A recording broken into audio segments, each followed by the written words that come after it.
అస్సలాము అలైకుం వరహమతుల్లాహి వబరకాతుహు.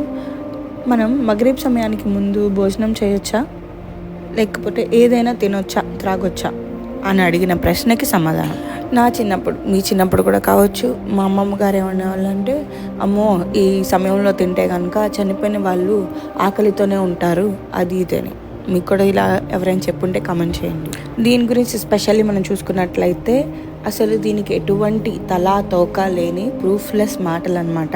మనం ఎప్పుడైనా సరే ఏదైనా చెప్తున్నాము వింటున్నాము అంటే కనుక మనకు హదీస్ రిఫరెన్స్ కానీ ఖురాన్ రిఫరెన్స్ కానీ ఉండాలి. అలాంటివి ఏమీ లేవు దీని గురించి. ఇలాంటి వాటిని అసలు ఎంకరేజ్ చేయొద్దు, ఎందుకంటే అసలు బేస్లెస్ కాబట్టి.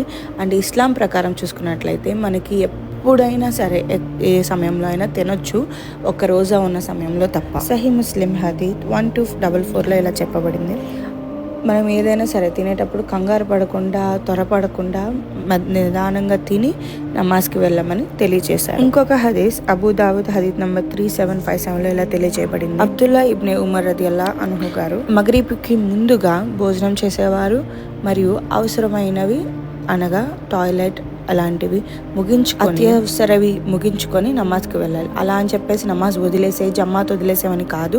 ముందు ఇవి త్వరగా నమాజ్ టైంకి ముందు మనం పాటించి ఇవన్నీ క్లియర్ చేసుకొని వెళ్తే చాలా మంచిది.